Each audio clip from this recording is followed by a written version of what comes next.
Senate committee abandons decision against hike in electricity tariff. House of Representatives opens probe into faulty presidential air fleet. And later on the program, most of the funding on these diseases are from either Global Fund or maybe when we go for loan from World Bank or other private sectors assistance, which is not the best for us. Honorable Amobi Oga joins us to talk about other issues of legislation. You're watching the Hello Chambers on TVC News. I am Tijesu Adeoye. Our hopes of forcing relevant authorities in the power sector to reverse the hike in electricity tariff may have been temporarily dashed as the Senate have halted legislative action on a report by the Committee on Power to undo the recent increase in the cost of electricity. The Senate's resolution was reached after the chairman of the Senate's Committee on Rules and Business cautioned the lawmakers during a debate to suspend further deliberations on the report until judgment is delivered on the matter, which is pending before a law court in Kano. But senators still expressed their displeasure with the hike they described as insensitive and discriminatory. Since the conclusion of the privatization of power assets in 2013, the Nigerian electricity market has been plagued by huge liquidity crisis that cuts across the entire power value chain, and this is attributable to the subsidized tariff regime. Section 42 says that you cannot discriminate against Nigerians. When I heard about this, it's discrimination, and it should not be allowed. In 1 hour, there will be power outage for more than 10 times in this country. Nobody is addressing that one.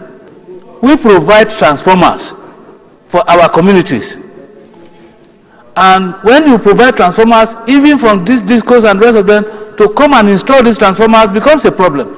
However, the chairman of the suit marked FHC CNKS 144-2024 was filed by Super SAC Company Limited and BBY SACs Limited. So this matter is pending in court, and I endorse the Senate to avoid any further debate on this matter. I think having raised the issue by the Chairman of Rules and Business Committee, we need to tarry a while, go with his observation, and then try to give time to consult our legal department to see if we can continue. Still on power, the Senate has approved a $500 million loan request for the metering of electricity consumers. The fund was approved for the Bureau of Public Enterprise after considering the report of the Committee on Local and Foreign Debt presented by the Vice Chairman of the Committee, Haruna Manu. The total borrowing request as captured in the attached schedule of Mr. President request is 7,944,508,559 United States dollars and 100 million euros. They are borrowing this money is for metering the nation. Ongoing negotiation of external borrowing for Bureau of Public Enterprise, BPE. Those in favor of this prayer, please say aye. Those against say nay. The ayes have it. That the terms and conditions of the loan from the funding agency be forwarded to the National Assembly prior to the execution of same for concurrence and proper documentation. Those in favor, please say aye. Those against say nay. The ayes have it. President Bola Tinubu is seeking the approval of the House of Representatives to refund 24 billion naira to Nasarawa and Kebbi state governments for the takeover of the airports built by the two states. This request was contained in a letter from the President to the Parliament. Deputy Speaker Benjamin Kalu, on behalf of the Speaker Abbas Tajuddin, reads out Mr. President's letters. One of them seeks approval for the federal government to raise a promissory note to the tune of 24 billion naira to offset the cost of the two airports by Nasarawa and Kebbi states. The promissory note in the sum of 9,542,651,786 naira 11 kobo only be issued to Nasarawa State Government as refund to the takeover of the newly constructed Nasarawa Airport. And two, that the promissory note in the sum of 15,137,336,095 naira and 80 kobo only be issued to Kebbi State Government as refund for the takeover of Benin Kebbi International Airport. The House of Representatives has opened a probe into the faulty presidential air fleet. It also calls on the Office of the National Security Advisor and the Central Bank of Nigeria to commence enlightenment programs that will get the citizens better informed about the cyber security levy. The Chairman House Committee on National Security and Intelligence, Ahmed Satumi, believes such an embarrassing and dangerous development must be nipped in the bud. He therefore seeks to invite the National Security Advisor and the Governor of the Central Bank of Nigeria for an interface. Currencies possess a clear, present and imminent threat to the life of the President, the Vice President and other very important personalities in our fleet from time to time. We will go on a short break. When we return, our guest is the Chairman House Committee on Malaria, Tuberculosis and HIV/AIDS. Thank you for staying with us on the Hello Chambers, and my guest today is an honorable member of the House of Representatives. His name is Honorable Amobi Oga, and he is from Abia State. It's good to have you on the Hello Chambers once again. Thank you, my sister. Thank you for coming on the show. Well, let's begin with the very, very trending topic as we have it now, which is the cyber security levy, which is like a burning issue now on the lips of every Nigerian, but has been suspended. Good to say. But in your own opinion, do you think this kind of levy is necessary? No, at this point of time in our country, I don't think it's necessary now. It's not that it's a bad one, because if you look at the people that should pay that that levy, they're a particular set of people. But you know, whoever you tax this will still reflect to the common people on the street. So for now, I think it's not the best for us. There's so many things going on in the country. People are suffering. You know, whatever you do in the area of taxation now still reflects to the masses. And it's not good for the government. Well, some people might argue that this security levy is meant to equip the banks to protect the customers against cyber those who perpetrate cyber crime and hack accounts and all of that. Do you think this may affect this fight against cyber crime? I don't think it will affect. You know, the essence of governance is for the masses. And whatever program you have, whether for the betterment or against the people, must concern for the interest of the people. And now, what people need is not issue of levy and levy and levy. I don't think it's the best time, because we have been in Nigerians before now. So forcing that levy at this point in time is not the best for us. No matter how we want to put it, it's not the best for us for now. All right. Let's talk about your committee. You are the chairman of the Committee on Malaria, Tuberculosis and HIV/AIDS. If I may ask, what kind of legislation have been put so far in this regard towards tackling the prevalence of HIV/AIDS, tuberculosis and malaria, especially in your oversight functions? Because I'm sure this is a new committee. It's not. Okay, the committee has been there. All right, but a lot of people don't know about this committee. So what kind of legislations are we hoping to see from this, committee? I think a lot of people know about it because HIV, AIDS, tuberculosis and malaria have been an issue over the time. But the truth of the matter is that these major diseases, we have over-relied on foreign grant and foreign aids, on foreign help, which has not been helping us. You see, you can only help yourself by yourself. When you are looking for help only from outside there, it's not the best for you. So what have been affecting us seriously in these diseases is the issue of local funding.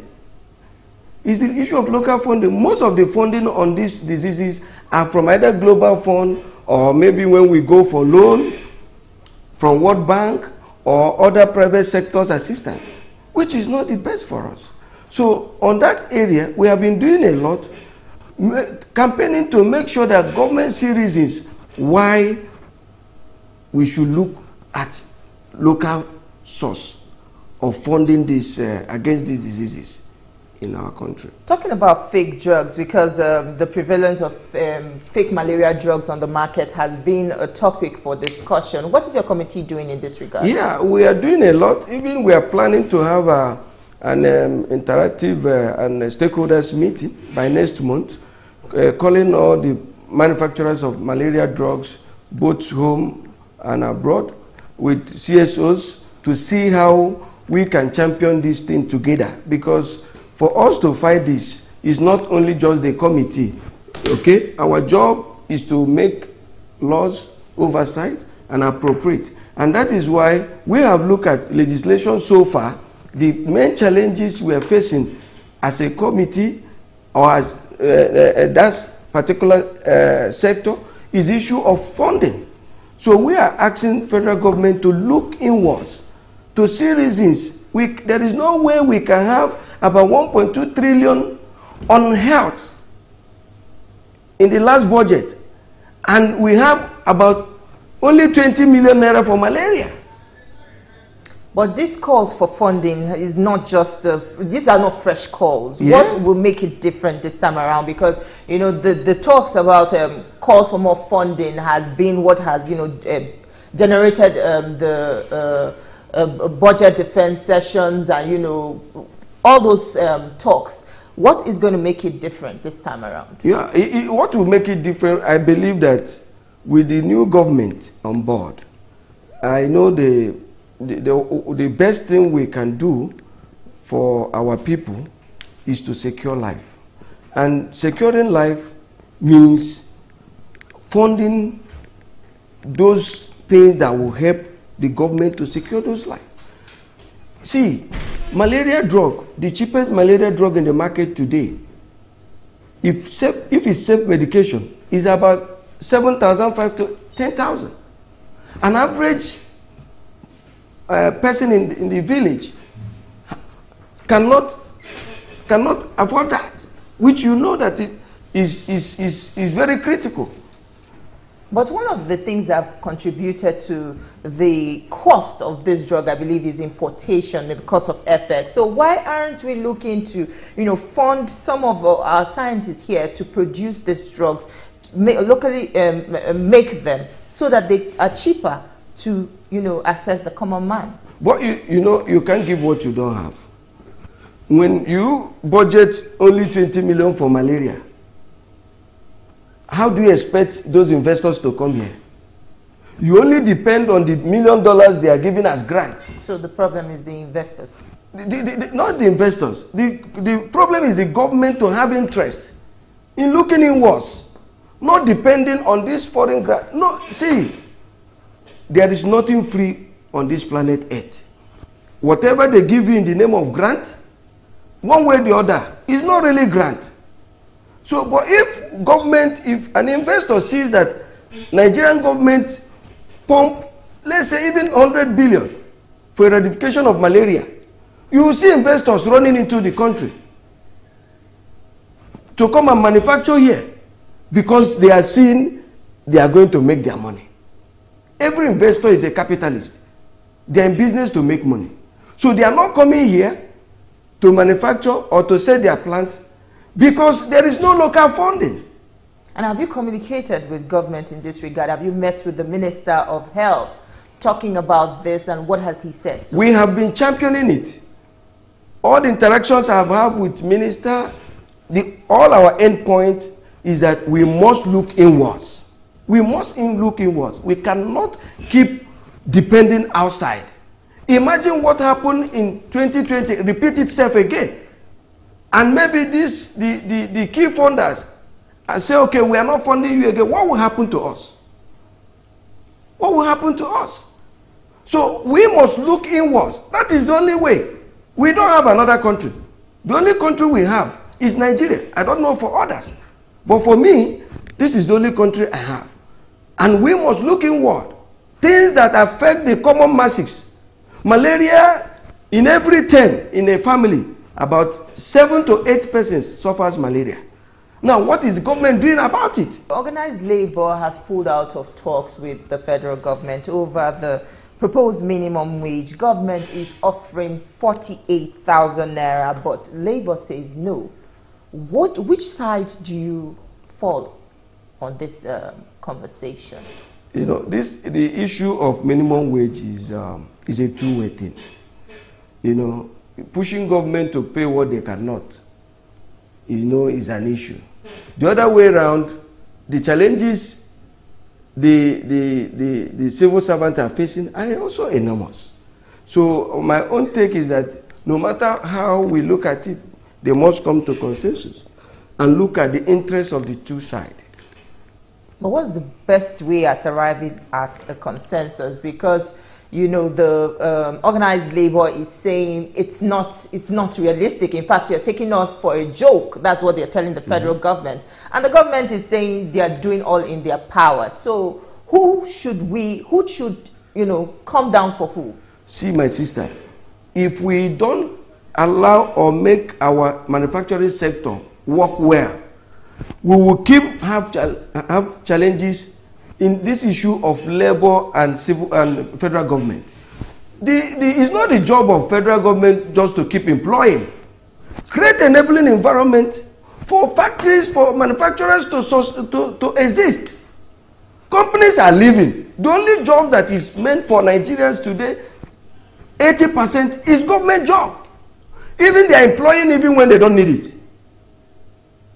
So, and that is our challenge. Must government continue to keep employing? Go and look at some of the agencies of government that are even supposed to be generating revenue. You will see that what they generate, they can't even pay 10% of their staffs. Government, at the end of the day, still pay those people. So that is to tell you that the only way is production. The only way is for government to create an enabling environment for investors to come in. And it's only when investors come in that some of this heat federal government is taking now, those manufacturers, investors will absorb them. And that is the only way we can go. Because if not, by next 6 months, we will still talk about labor and federal government. Next year, we have been talking about it. It didn't start today. So it's issue that all of us must tell ourselves the truth. We know the problem. The question is that, are we ready to solve the problem? All right, we'll discuss more on some other topics, but we'll take a quick break now. Don't go anywhere. We still have more for you on the program. Stay with us. We'll be right back. The National Assembly is a busy place. As the bastion of democracy, it is a place where bills are presented, motions debated, laws made, and the yearnings of the people are laid bare. Come with us as we take you through the workings of the National Assembly. We take you through plenary, committee meetings, and probes, all to ensure smooth working of the democratic process.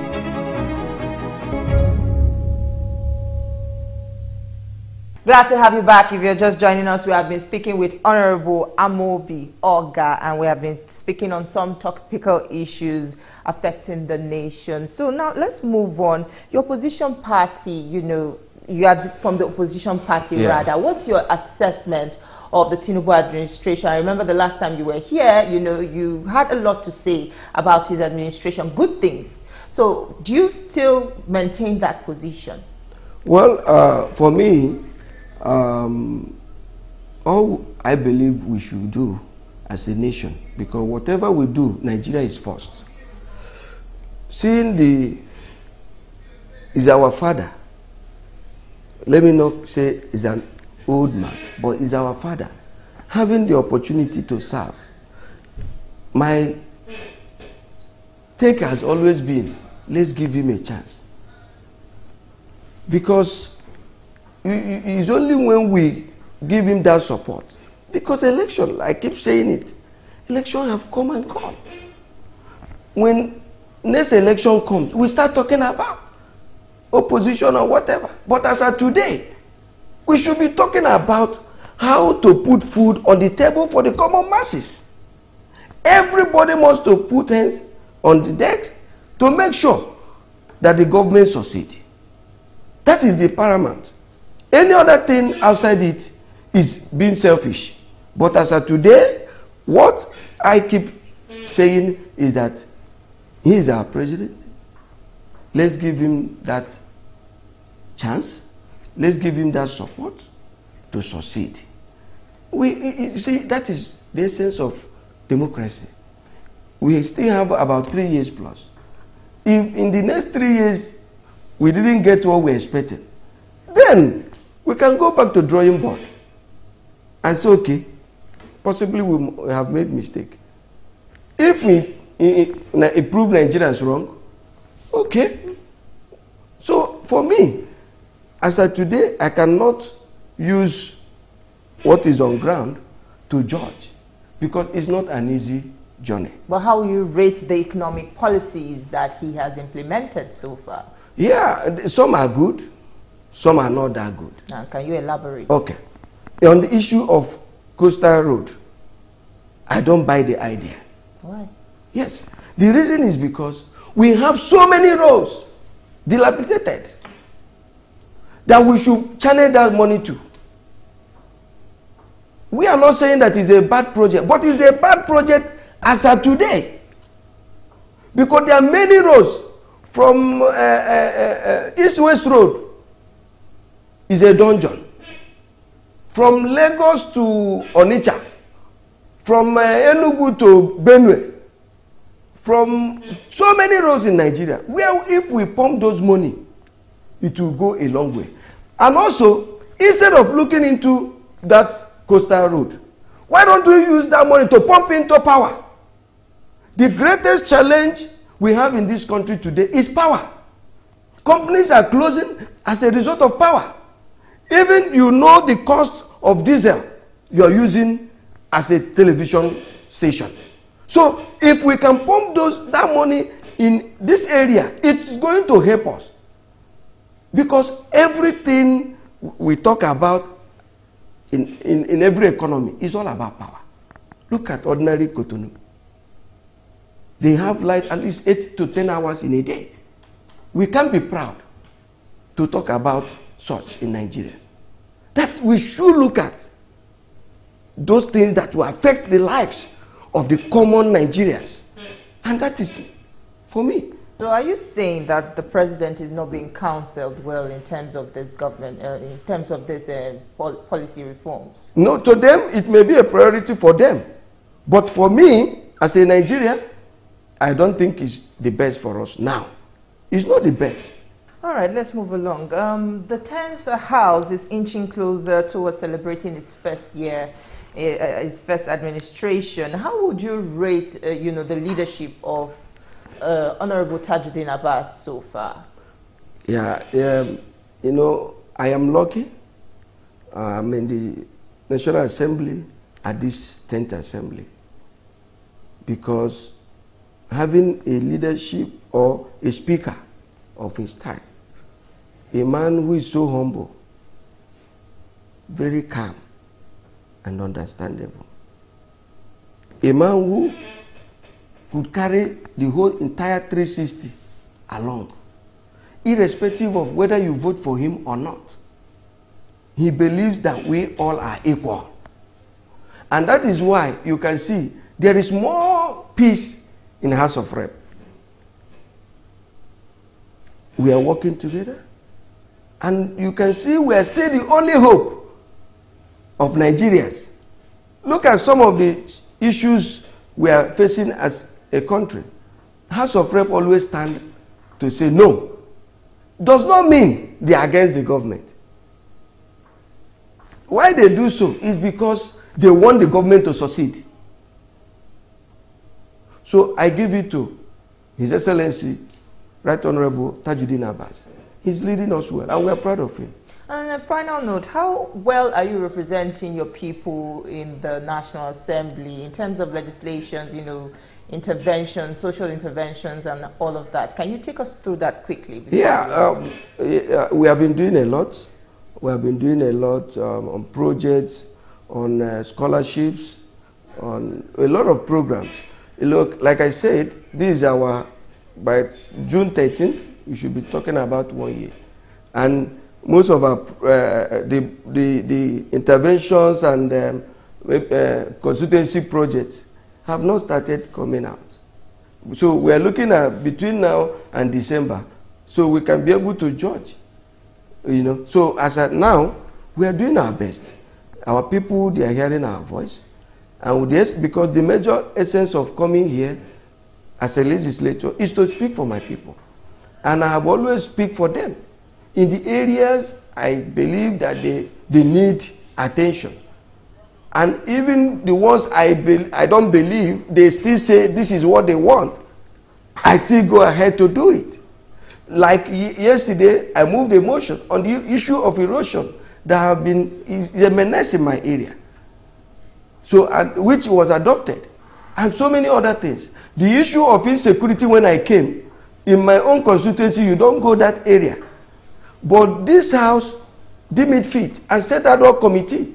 We went there in collaboration with the state government. Today, my constituency is one of the most safest places. So we are working. Because I'm determined to work for my people. That is our program for the week. You can follow TVC News on all social media platforms to get the latest news and information.